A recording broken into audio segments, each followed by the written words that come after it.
Hello everyone, peace of Christ to all. In this video, yesterday we were in the chat room and I wanted to explain to some Christians and Muslims about what is really the name of Allah, and they could not understand because many of them do not speak Arabic.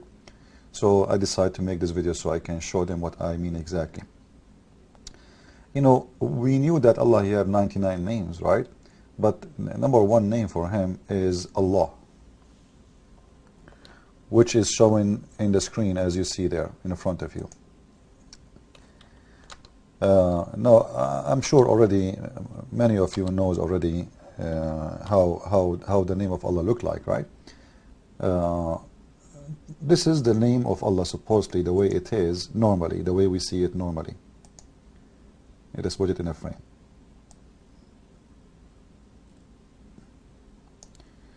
And you will notice it starts with a, you know, the first letter in here, this is A. The second letter is L. You know, we say L like the same as lemonade, L, you know, in English. The third one is L too. So the first one is A, L, L, and the last one is Ha, which like same as H in English. Now, this is what people knows, that this is the name, but the fact this is not the name really. You will notice just in the top of it, the same name of Allah, but it's coming differently. Look with me.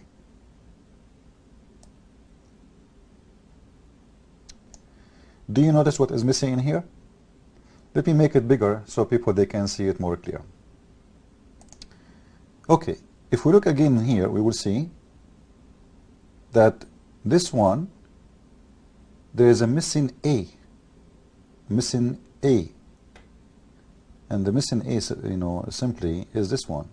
You know, you see in here, like in here, there is this one. This is A in Arabic. In here, we don't find it. You know what I mean? So what happened? Simply, the first two letters, they are not part of the name. L mean that. In here, because the word is not saying L, this is why the A disappear. But the letter L is still there. Why? Because it says Lillah, which means to Allah. So in here the AL is coming there. In here the letter L without the Alif, you see the Alif disappear. This is Alif, we call it A is Alif. Disappear, and because simply it says Lillah, which means to Allah. To Allah. Now,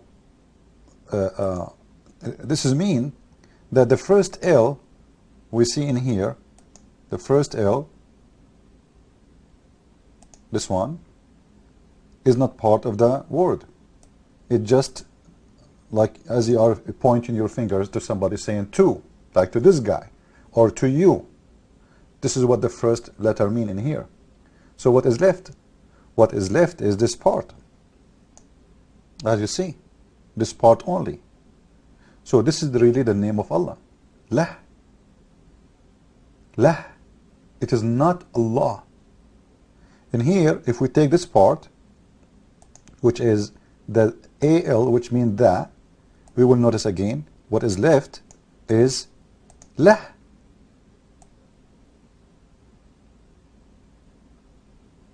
You see it? I will go to my book, The Deception of Allah, just to show you how I explain it there in more details. Let us go there and see. In here, I cut it pieces for you, so you can notice with me what I am talking about. You see, the word in here, this is Allah. This is the word Allah.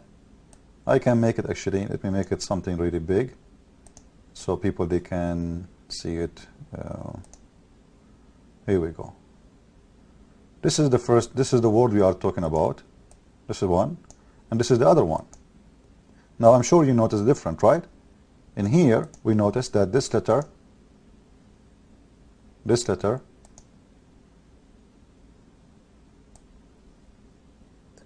A, which is Alif, is not existing here. Correct? Why?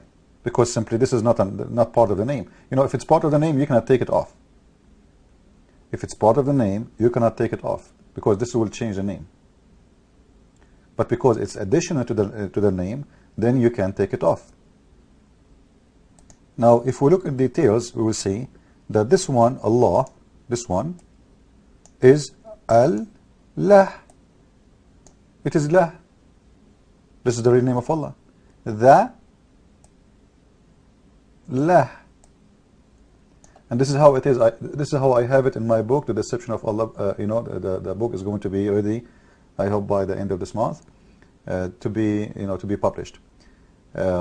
So mistakenly, people, they think that the name of the God of Islam is Allah, one word. It's not. The AL in here is added because it's about something unique. Like as an example, in English you say home, it's any home. But when you say the home, you mean a specific home, right? In Arabic it's the same.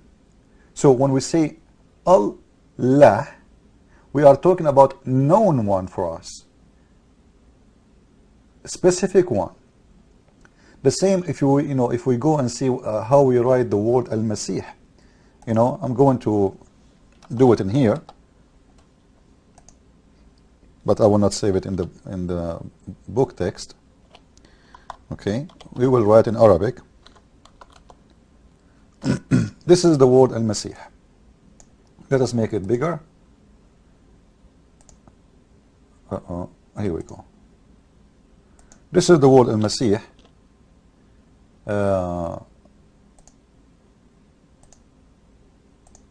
If you notice in here that Masih is really the name, but Al, this part, is not really part of the name, but it's attached to it because there's only one Messiah. You see, Masih is unknown. Al-Masih is the known one. So this is simply what it is. We put them together or we take them off. It's exactly the same when it's come to the name of Allah. His real name is Allah because you are giving definition for who he is he. But if you want the name alone, his name is Lah. So when you say Allah is not wrong, but the original name is Lah. And this is why you see in chapter 2, verse number 2, actually chapter 1, verse number 2, as we showed you in the Quran, it's coming as Lillah. Lillah, not Allah. Lil mean to Allah. To who? To Lah. Lillah. You can ask any Muslim, he will read that. You can listen to recitation of the Quran, you will see this word is coming Lillah. So to Allah, Lillah. So who is Lah? This is the God of Islam. And by the way, even Muslims do not know that this is in their book, because Muslims, as usual, they are people who recite but they don't understand, and they don't care about understanding. You know, the most important thing in Islam is just to be dumb and stupid. As long as you are dumb and stupid, you are good to go. The second you start being smart, Islam will reject you. Like one of two things: either Islam will reject you or you will reject Islam. Because being smart means you have to ask questions, and you will expose Islam by asking the questions, and then they will accuse you of being not a Muslim for asking those questions. Or you find the answer yourself, and then you reject Islam by yourself. So I wanted to make it this short video to show you how really the name of Allah is coming from.